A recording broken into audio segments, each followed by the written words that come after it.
레아의 축복이라는 제목으로 함께 말씀 나누기 원합니다. 백화점이나 상점의 그 마케팅 전략 중에 buy one get one free라는 전략이 있다고 합니다. 하나를 사면 하나를 덤으로 끼워서 주는 그런 전략이라고 하죠. 그래서 앞 글자만 따서 BOGO 해서 보고라고 그렇게 부르기도 한다고 합니다.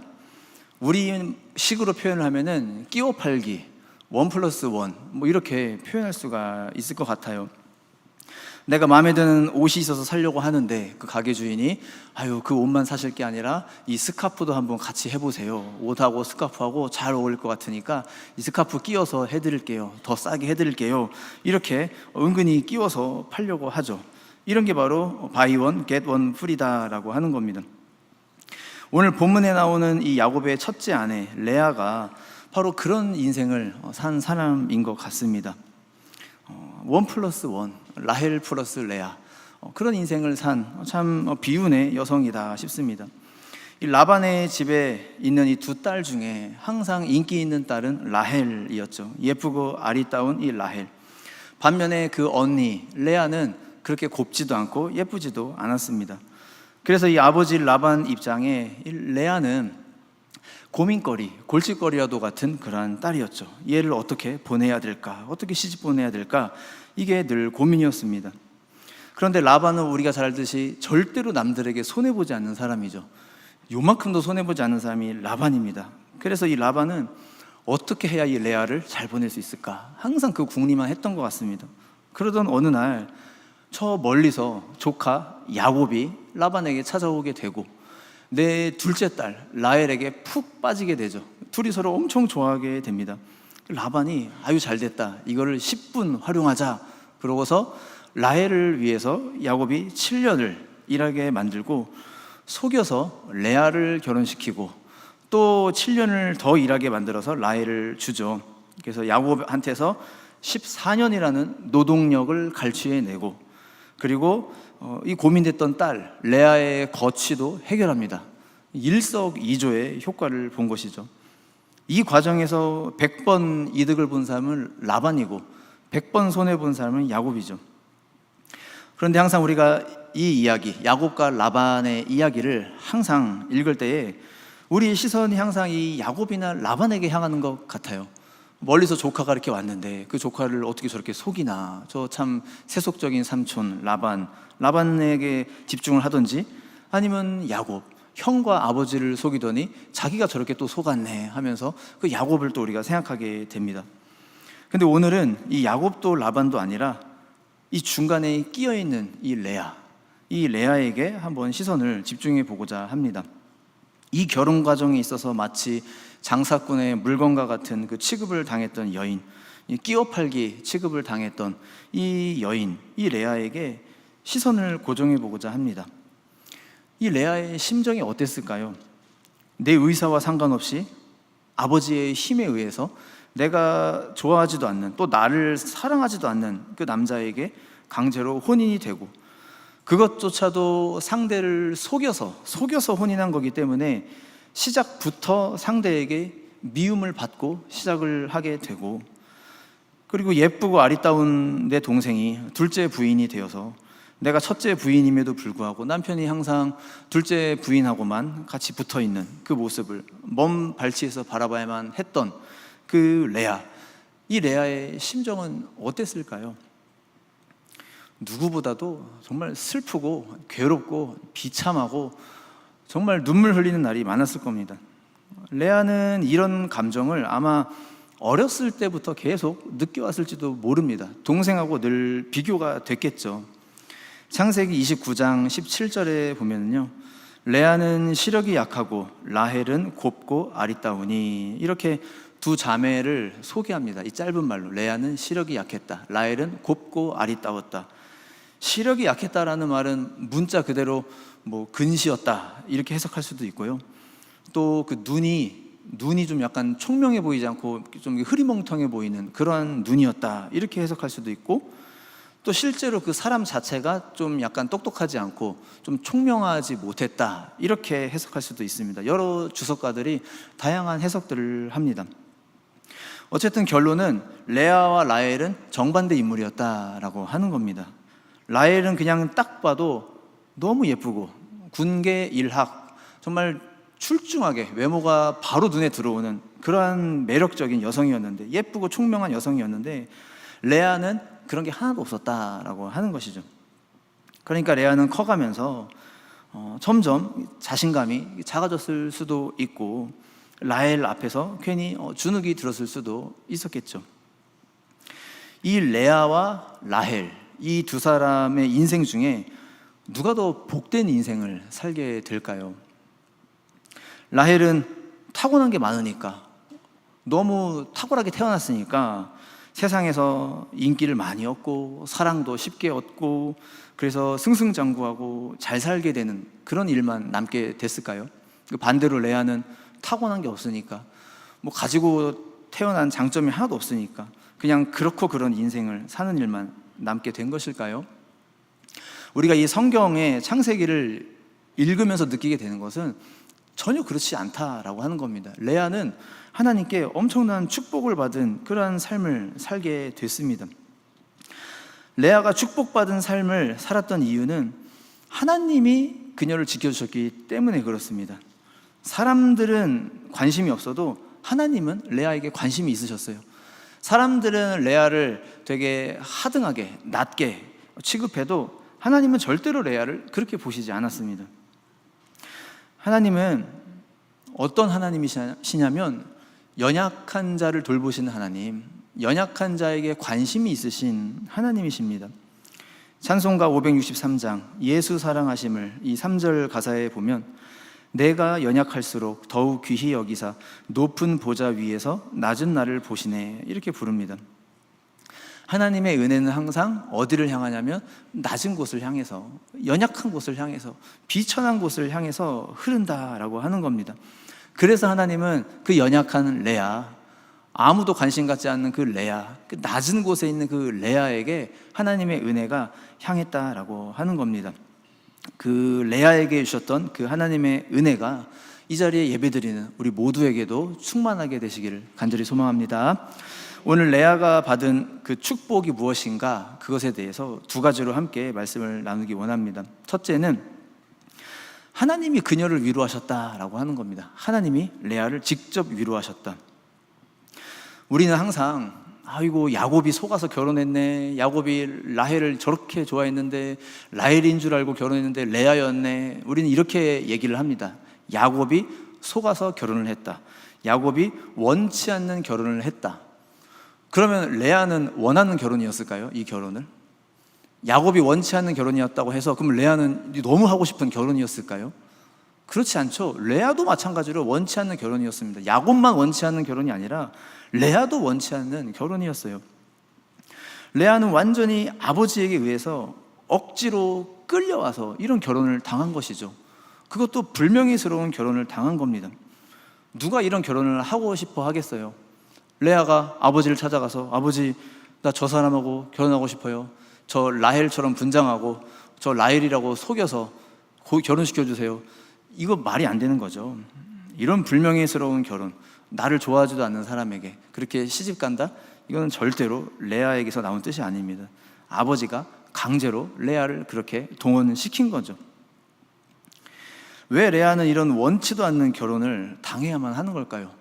또 이 원치도 않는 결혼을 당하면서 레아가 폭로하지도 않죠. 그 첫날 밤 야곱에게 저 레아예요, 레아예요, 라헬 아니에요, 아버지가 속였어요 이렇게 폭로하지도 않죠. 아버지 앞에 군말도 안 합니다. 아무 저항 없이, 진짜 아무 저항 없이 아버지가 하라는 대로 그렇게 결혼을 하죠. 왜 레아는 이런 일을 당해야 되는 걸까요? 그거는 다 사람이 부족하기 때문에 그렇습니다. 이 세상 일이라고 하는 것은 참 슬픈 것이, 잘난 사람, 그리고 아주 야무진 사람, 똑똑한 사람은 누구도 함부로 대할 수가 없죠. 반면에 좀 야무지지 못하고, 좀 총명하지 못하고, 남들보다 좀 부족하고 연약하고 그런 사람들이 부당한 대우를 쉽게 잘 당하게 됩니다. 군말 없이 그런 부당한 대우를 당하게 되죠.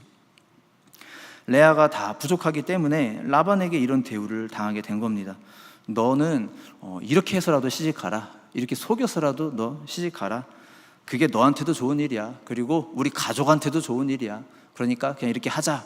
그리고 아버지가 그렇게 하자고 하니까 그냥 군말 없이 이렇게 따라서 이 결혼에 끌려온 것이죠. 아버지의 이러한 어떠한 일종의 사기 행각, 이 사기 행각의 도구가 되었다는 게, 원치도 않는 남자에게 시집을 갔다는 게 생각하면 생각할수록 레아가 참 너무 짠합니다. 만약에 자기 인생을 자기가 스스로 정하지 못할 정도로 부족하고 연약한 사람이 있다면, 이런 사람은 그럼 어떻게 세상을 살아야 되는 걸까요? 지혜도 부족하고 외모도 부족하고 모든 게 다 부족해서 사람들에게 낮은 대우를 받으면서 이리 사용되고 저리 사용되는 그런 사람은 인생을 어떻게 살아야 되는 걸까요? 결혼하고 난 뒤에 야곱이 좀 정이 들어서 레아를 좀 아껴준다든지 레아를 좀 사랑해준다든지 그러면 좀 나았을 겁니다. 그것도 아니죠. 야곱은 철저하게 라헬하고만 항상 붙어있고 라헬만을 사랑했죠. 레아가 야곱에게 사랑받지 못하는 것에 대해서 그 누구도 문제 제기하는 사람이 없습니다. 아버지는 내 딸 시집 보냈으니 아유 잘됐다 이렇게 생각했을 것이고, 라헬은 내 남편이 언니보다 나를 더 좋아해 줬으면 했겠죠. 원래 또 나를 좋아해서 나랑 결혼하려고 그랬던 거니까 나를 사랑해 주기를 더 바랬을 겁니다.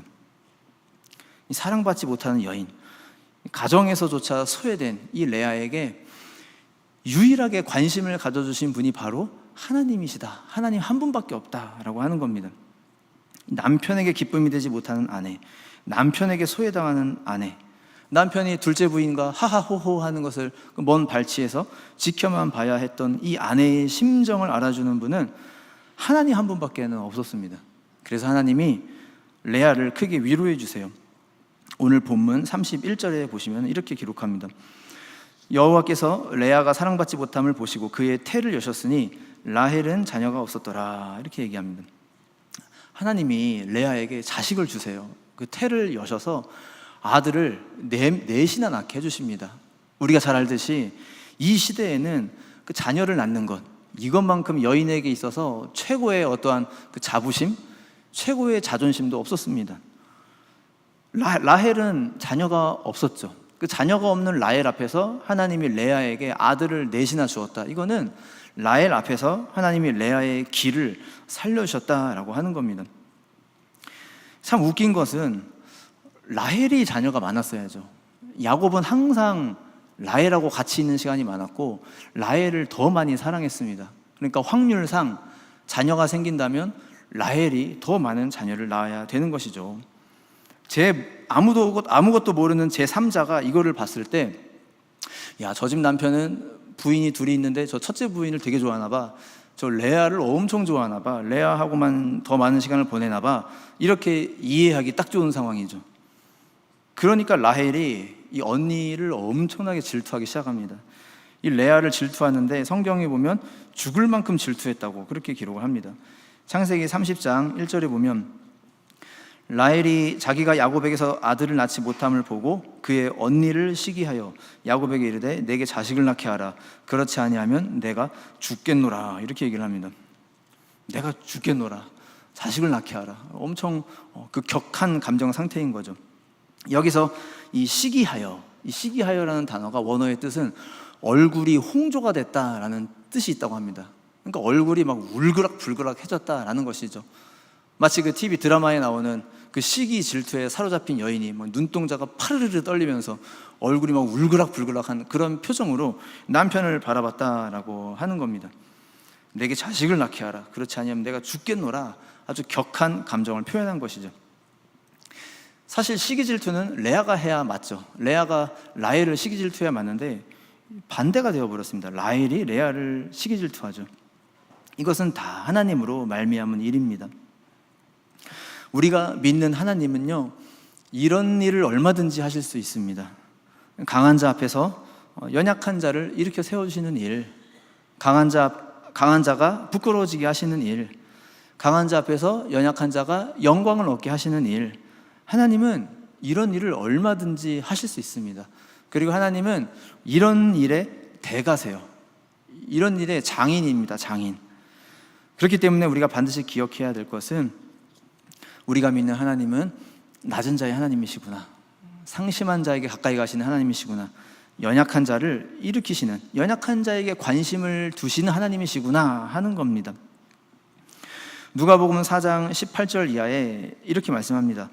주의 성령이 내게 임하셨으니 이는 가난한 자에게 복음을 전하게 하시려고 내게 기름을 부으시고 나를 보내사 포로된 자에게 자유를, 눈먼 자에게 다시 보게 함을 전파하며 눌린 자를 자유롭게 하고 주의 은혜의 해를 전파하게 하려 하심이라 하였더라. 이렇게 말씀합니다.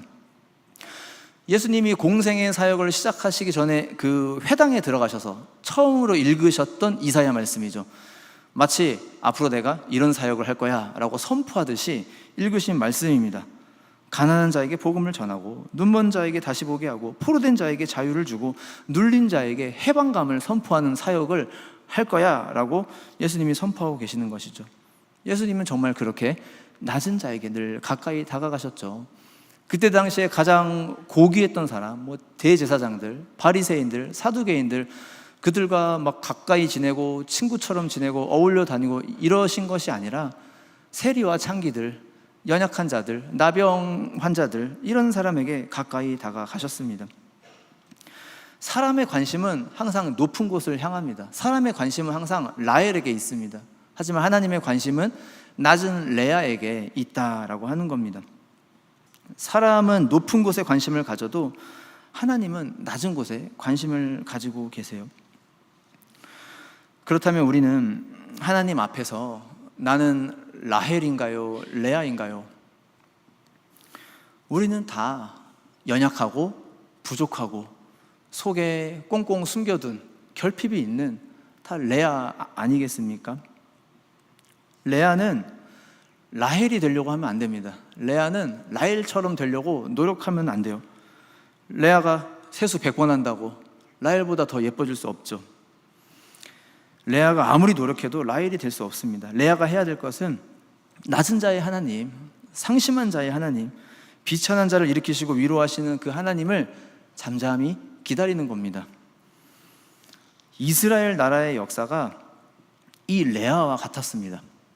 이스라엘의 그 전신, 이스라엘의 모체가 되는 민족이 히브리 민족이죠. 애굽에서 나온 히브리 민족. 그 히브리라는 말은 하비루라는 그 발음에서 나온 뜻이죠. 우리가 아유 저 오랑캐들, 아유 저 외놈들, 아유 저 떼놈들, 이렇게 어떤 특정 민족을 흉보고 비하할 때 그런 말을 쓰는 것처럼 그때 당시에 애굽 사람들이 이 히브리인들을 보고 아유 저 핫비루들, 아유 저 하비루들, 그렇게 불렀던 말입니다. 경멸하는 태도로 쓰는 말이었죠. 저 못난 민족, 아유 저 찌질한 민족, 저 약한 민족, 그런 뜻입니다.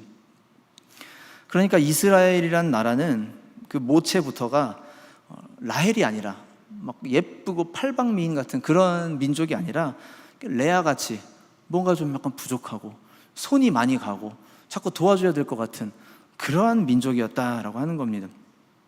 하나님은 그런 민족을 선택하셔서 사랑하시기로 작정하셨고 끝까지 품고 이끌고 가셨다라고 하는 겁니다.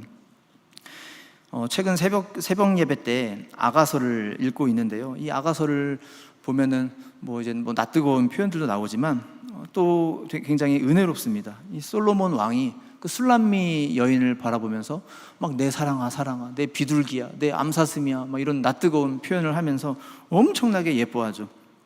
그런데 이 재미있는 것은 술람미 여인이 주석에 따르면 그 약간 흑인에 가까운 여성이었다고 하죠.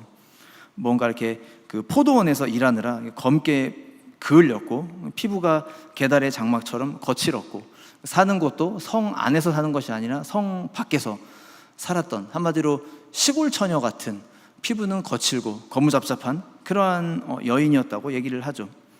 근데 그 여인에게 그 나라의 왕이 콩깍지가 한번 씌이니까 내 사랑아 내 사랑아, 내 비둘기야 막 이러면서 막 좋다고 그러고 있는 것이죠. 하나님의 자녀는 하나님 앞에 라헬이 아닙니다. 레아입니다. 라헬이 되려고 하는 것이 아니라 내가 레아이구나, 내가 레아같이 은혜가 필요한 존재이구나, 이것을 시인하는 것이, 내가 연약하다라는 것을 시인하는 것이 그게 하나님의 자녀입니다. 우리가 그래서 하나님 앞에 탁월한 라헬이 되려고 하기보다는 은혜 있는 레아가 다 되셨으면 좋겠습니다.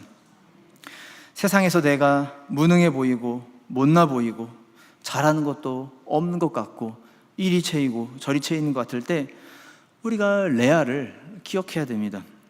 낮은 자의 하나님, 상심한 자를 일으키셨던 하나님, 연약한 자에게 관심을 가지고 그를 보호하셨던 그 하나님, 그 하나님께서는 오늘 우리에게도 똑같이 찾아와 주십니다. 바라기는 그 하나님의 은혜를 바라보면서 주님, 전 주님의 은혜 없이는 하루도 살아갈 수가 없는 존재입니다, 이렇게 시인하고 고백하고 나아갈 수 있는 우리 모두가 되시기를 소망합니다. 레아가 받은 두 번째 복은 영원히 기억되는 것입니다. 레아는 영원히, 마지막까지 영원히 기억되는 사람이었습니다. 레아가 많은 자식을 낳죠. 그 이후에도 자식을 2명 더 낳아서 6명이나 낳게 됩니다. 그런데도 야곱은 여전히 레아를 별로 사랑하지 않아요. 그것을 계속 알 수 있는 대목이 레아가 아들을 낳을 때마다 했던 그 고백들입니다. 이 고백들을 보면은 야곱이 여전히 레아를 안 사랑했구나 하는 걸 알 수가 있습니다. 32절에 보시면요, 레아가 임신하여 아들을 낳고 그 이름을 르우벤이라 하여 이르되 여호와께서 나의 괴로움을 돌보셨으니 이제는 내 남편이 나를 사랑하리로다. 내가 아들 낳았으니까 이제는 남편이 나를 사랑해 주겠지, 이랬다는 겁니다. 그리고 33절, 그가 다시 임신하여 아들을 낳고 이르되 여호와께서 내가 사랑받지 못함을 들으셨으므로 내게 이 아들도 주셨도다.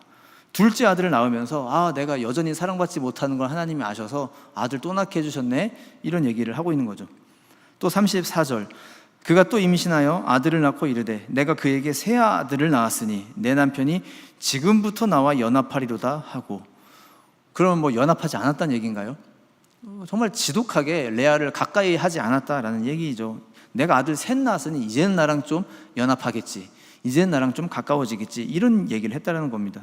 그리고 35절, 그가 또 임신하여 아들을 낳고 이르되 내가 이제는 여호와를 찬송하리로다 하고 이로 말미암아 그가 그의 이름을 유다라 하였고 그의 출산이 멈추었더라, 이렇게 되어 있습니다. 이제는 뭔가 레아가 다 그냥 초월해서, 모든 것을 그냥 다 초월해서 하나님을 찬양합니다, 이렇게 이제 찬양하고 태가 끊어졌다, 이제 그런 얘기 같은데 또 그렇지도 않습니다. 이 이후에 하나님이 이 닫힌 태를 또 열어주세요. 레아의 닫힌 태를 또 열어주셔서 아들을 2명을 또 더 낳게 하십니다. 그래서 총 아들을 6명을 낳게 하세요. 그때 레아가 또 이런 고백을 합니다. 30장 20절에 보면 레아가 이르되 하나님이 내게 후한 선물을 주시도다. 내가 남편에게 6 아들을 낳았으니 이제는 그가 나와 함께 살리라, 이렇게 얘기를 합니다. 그러면 이제껏 함께 살지 않았다는 얘기인가요? 그거는 아닐 것 같습니다. 그래도 부인인데 같이 안 살지는 않았을 것 같고, 이 말의 뜻은 여전히 야곱이 레아를 가까이 하지 않았다, 그렇게 정말 다정하게 더 사랑해 주지 않았다, 그런 뜻이죠. 정말 야곱이 지독하다 싶습니다. 옛날에 아들 하나 낳는 것은 상상할 수 없을 정도로 되게 큰 그런 경사였습니다, 집안에. 옛날에 그 아들은 장사의 수중에 화살과 같다, 그 표현처럼 내 자산과도 같은 거였습니다. 아들은 좀 과장돼서 얘기를 하면 오늘날에 뭐 집 한 채가 생기는 거죠. 아들 하나 생기는 게 집 한 채 생기는 겁니다. 내게 집 6채를 안겨준 여인을 아직까지도 그렇게 사랑하지 않는 이 야곱을 보면 진짜 지독하게 레아를 안 사랑하는구나, 라헬이 그렇게도 좋은가 싶습니다. 이 레아라는 이름의 뜻은 산양, 들암소라는 뜻이라고 합니다. 그리고 라헬의 이름 뜻은 그냥 암양입니다. 그러니까 레아는 그 이름 뜻대로 들에서 키우는 가축, 라헬은 집에서 키우는 가축이죠. 공교롭게도 이 이름대로 레아는 뭔가 남편에게 멀리 떨어져 있고 라헬은 남편의 품 안에 있는 그러한 삶을 살았습니다. 그런데 드리고 싶은 말씀은 이 이후의 이야기입니다. 이 이후에 반전이 나와요. 창세기 이야기가 점점 이제 하반기로 넘어가게 되면서 반전이 일어나게 됩니다. 라헬과 레아가 역전이 돼요. 그 얘기를 하기 전에 무덤 얘기를 해야 되는데요. 고대 근동 사회는 이제 무덤이라고 하는 것이 가족 무덤이죠. 그래서 그 가족이 다 거기 묻힙니다. 우리는 무덤 하면 그게 다 개인 무덤이지만 옛날 이 사회에서는 무덤 하면은 그걸 굴처럼 크게 파서, 동굴처럼 크게 파서 그 안에 뭐 우리 고조 할아버지, 증조 할아버지 다 이렇게 묻혀 계시는 이제 그런 식의 무덤이었습니다. 그래서 열왕기하에 보면 그의 열조와 함께 잠들었다, 그의 열조와 함께 장사되었다, 이런 표현들이 나오는 것이죠. 창세기에 보면 아브라함이 이 무덤을 마련해요. 앞으로 우리 가문은, 우리 가족은 여기에 묻힐 거야 하면서 그 햇사람한테서 막벨라 땅을 사고 막벨라 굴을 사들이죠. 그리고 그 막벨라 굴을 자신의 가족 무덤으로 삼습니다. 그곳이 가나안 땅이니까 그랬던 것이죠. 이 약속의 땅에 우리 가족은 묻힐 것이다. 그리고 거기에 실제로 자기 부인 사라와 함께 묻히죠. 아브라함과 사라가 거기에 묻힙니다. 그리고 이삭과 리브가도 거기에 묻힙니다. 그리고 훗날 야곱도 거기에 묻힙니다. 그러면 야곱의 아내로 누가 묻혔을까요? 레아가 묻혔습니다. 야곱이 죽기 전에 12아들들 앞에 이런 유언을 합니다. 창세기 49장 29절 이하에 보면요, 그가 그들에게 명하여 이르되 내가 내 조상들에게로 돌아가리니 나를 햇사람 에브론의 밭에 있는 굴에 우리 선조와 함께 장사하라. 이 굴은 가나안 땅 마므레 앞 막벨라 밭에 있는 것이라. 아브라함이 햇사람 에브론에게서 밭과 함께 사서 그의 매장지를 삼았으므로 아브라함과 그의 아내 사라가 거기 장사되었고 이삭과 그의 아내 리브가도 거기 장사되었으며 나도 레아를 그곳에 장사하였노라. 이 밭과 거기 있는 굴은 햇사람에게서 산 것이니라.